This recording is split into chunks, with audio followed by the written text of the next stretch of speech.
Hey. More time. One more. Morning, everybody. It's DJ Envy, Angela Yee, Charlamagne the God. We are the Breakfast Club. Let's get some front page news. Where we starting, Yee? Well, let's start with what is happening in Afghanistan. The Taliban have seized power in Afghanistan. It's 2 weeks before the United States was supposed to complete their troop withdrawal after a 2-decade war.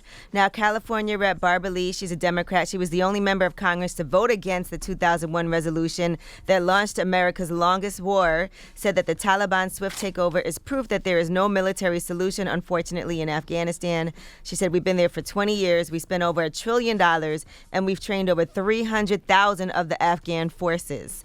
Now, Joe Biden was speaking yesterday, and one of the things that he talked about was the deal that Donald Trump made with the Taliban last year that was supposed to actually get our troops out of there. Here's what he had to say. I inherited a deal that President Trump negotiated with the Taliban. Under his agreement, U.S. forces would be out of Afghanistan by May 1, 2021. U.S. forces had already drawn down during the Trump administration from roughly 15,500 American forces to 2,500 troops in country. And the Taliban was at its strongest militarily since 2001. The choice I had to make was either to follow through on that agreement or be prepared to go back to fighting the Taliban.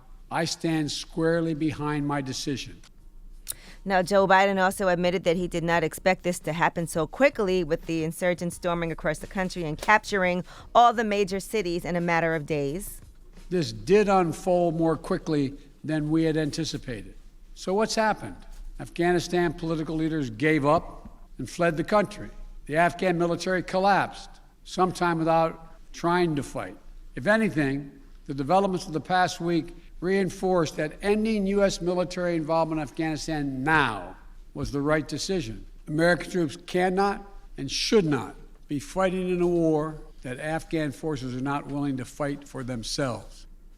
All right, well, what is about to happen next in Afghanistan? We don't know that. The Taliban said they want to form an inclusive Islamic government with other factions. They are negotiating with senior politicians, including leaders in the former government, and they have pledged to enforce Islamic law, but they say they will provide a secure environment for the return of normal life after decades of war. But a lot of Afghans distrust the Taliban. They fear their rule will be violent and oppressive. Here is what Joe Biden says the plan is for right now. I was asked to authorize, and I did, 6,000 U.S. troops to deploy to Afghanistan for the purpose of assisting in the departure of U.S. and allied civilian personnel from Afghanistan and to evacuate our Afghan allies and vulnerable Afghans to safety outside of Afghanistan. Our troops are working to secure the airfield and to ensure continued operation of both the civilian and military flights. We're taking over air traffic control. We have safely shut down our embassy and transferred our diplomats. Over the coming days, we intend to transport out thousands of American citizens who've been living and working in Afghanistan. Man, if F those people, that's not our problem anymore, was a person. Okay. Well, they've been trying to withdraw these troops for several years now. And like you said, this was a plan that was already put in place, that Donald Trump signed a deal with the Taliban that limited U.S. military action against them. So now the last troops should be leaving by the end of the month.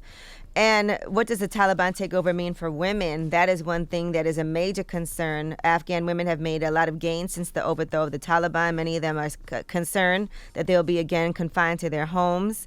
And the Taliban have said they are no longer opposed to women attending school, but they have not set out a clear policy on what women's rights will be. Now, Joe Biden also says that we will use deadly force if attacked. As we carry out this departure, we have made it clear to the Taliban, if they attack our personnel or disrupt our operation, the U.S. presence will be swift and the response will be swift and forceful. We will defend our people with devastating force if necessary. Our current military mission, get our people and our allies to safety as quickly as possible.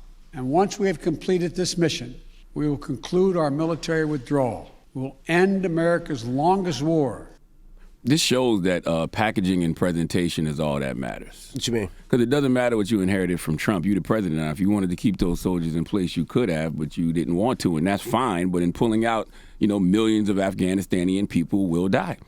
And Joe is clearly fine with that. You know, those people die. He's clearly fine with those people dying. There's two sides of that, though. You know, I would love to talk to the troops during Get It Off Your Chest because, you know, you're an American troop. You go over there and you see their military fleeing and leaving, and now you're risking your life for another country's military that's leaving. But on the other side, I don't disagree. Joe Biden said it the best. If y'all not willing to fight for yourselves, we can't fight for you no more. Right. You know what I'm saying? But They're I'm just saying we trained their troops for the past 20 years for them to be able to fend for themselves. And if they're not willing to fight for themselves, then American troops should not be fighting in a war and dying in a war that Afghan forces are not willing to do for themselves. All I'm saying is if that was Trump in office, they would be calling him a monster. They would be saying he had no compassion, no empathy.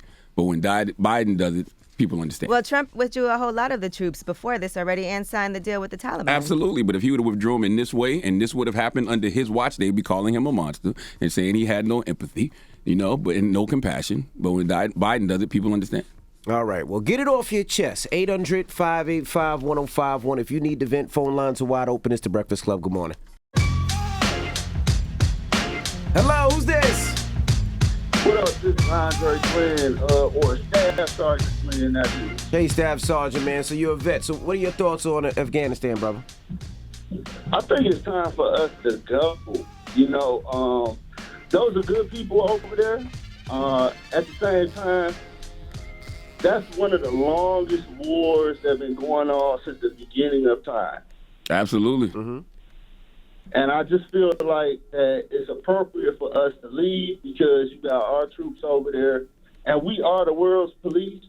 And I'm not sure if it's time for us to continue to be the world's police. No, it's not. Especially when we don't even got our own stuff together in our own country. Exactly. Okay. All right, well, thank you, bro. And we appreciate your service. I wonder what happened to all them like Afghanistan allies that was fighting with the U.S. troops over there. Like, did they just leave them too? Like Canada and all these other countries? No. The actual Afghanistanian people that were fighting with the U.S. soldiers over there. Wonder what happens to them. Mm-hmm. Hello, who's this? Yo, what's happening, man? This is Bill. Bill, what's up? Get it off your chest, Bill. Look, man, check it out. I need Charlamagne to sit down and shut the heck up forever. Let me tell you, as an American troop who served overseas, a lot of our wars we got going over there, we don't deserve to be over there. And I totally agree with you, Envy. We should let the people have their country, do what they need to do. Because there's no way in the world I'll take a bullet for one of them who don't want to stand up for their own. Yeah, but who said I disagree with that? I don't disagree with that. I'm just simply saying that if Trump was in office, they'd be saying he's a monster and he had no empathy and he had no compassion for pulling out like that. That's the concern. So you were stationed in Afghanistan? Yes, I was part of a special operations unit. I went to Afghanistan. I've been to Saudi. I've been all over those countries. I even served at the border of North Korea and South Korea, watching when they're shooting missiles over the peninsula of Japan and stuff like that. Let me tell y'all something, man. Americans got a problem. We always go and get in other people's war when they were doing this stuff way before we even thought about going to war. I just said that in the room. And mess up their stuff. Like I said, we the world's police for no damn reason, and we can't even police our own country the proper way. Well, thank you for your service, sir. Thank you. Hello, who's this? Hey, this is Gary. Hey, Gary, good morning. Good morning. Get it off your chest. I know you said you don't agree with withdrawing the troops. No, I don't agree with the manner in which we withdrew. I just feel like I kind of feel conflicted within myself because I feel like I lost pretty dear friends. And we've gained so much ground, and to have it all taken back, it's kind of like a slap in the face. How do you feel that their troops are not fighting, withdrawing, their president's out of town, and we're still there fighting? So some of the Afghan army that I served with, they were very brave, courageous young individuals, but a lot of them didn't take pride in their country, didn't take pride. You know, they weren't willing to fight and stand up for what they believed in. And I think it's a shame, the manner that we withdrew so fast, and we should have been focused on infrastructure and just building up the army, building up their people. Well, Joe Biden said in the tweets yesterday they was never there to do any nation building in Afghanistan. Said they were there for pretty much revenge. That's it. That's what I was saying. I wonder what happened to the Afghan soldiers who were fighting, side by side with the U.S. soldiers. Hello, who's this? From Brooklyn? Hey, what's your name? Derek from Brooklyn. Derek, good morning. What's up? Get it off your chest, bro. Yeah, man. I'm just completely frustrated with all of these senators, everybody that they can't give us free health care. They can't solve homelessness. Like, they don't worry about any of our real problems, but we have money to, fund the military industrial complex in Afghanistan. 20 years we've been over there. We're pretty much doing nothing. We wasn't like helping 300,000 military people. We were just sending money over there. Like, they were just taking the money, pretty much doing nothing. Meanwhile, over here on our soil, people are struggling and nothing is happening. Like, people need to wake up. We need to vote these people out of the government, man, because they don't care. They don't care. Like, Charlamagne had the best donkey of the day for Cory Booker the other day. All the senators, literally, all of them need to get it. All of them, because they don't care. And all of them right now, they are just as ready to just go back to war for no reason. And it's going to just be doing the same thing. Like, everything that happened in Afghanistan is everything Eisenhower warned us about. Everything Eisenhower warned us about. And it's just ready to happen all over again. People need to wake up. We need to vote these senators out, man. We need to take control of our government and vote for people who actually care and who are ready to actually do something. Well, I That's what I want to get off my chest, man. Well, I hope when we do go to vote, we can. because our voting rights are being stripped away, too. I hope we do, man. People, learn your right to vote. Vote for the right people, man. Chuck Schumer been in Congress for how long? He voted for the war in Afghanistan. But he'll tell you that he cares, but he doesn't, man. Those people will flood the Democrats all around. But they do not care. We need to vote these people out, man. Vote these people out. Thank you, Derek. Hello, who's this? This is Price calling from Detroit, but I'm from the South, man. I'm from the South. I'm from the 803, South Carolina, the man. Metro. All right, brother. Get it off your chest, man. Man, what happened to all the rap groups? Like, I feel like the Migos is the only rap groups we got. Like, what happened to the Gucci and the Waka? It's like you had Gucci and Waka was never no group. Like we had Little John and the East Side Boys. You got Ray Shmurmur. You got Ray Shmurmur. You got the Migos.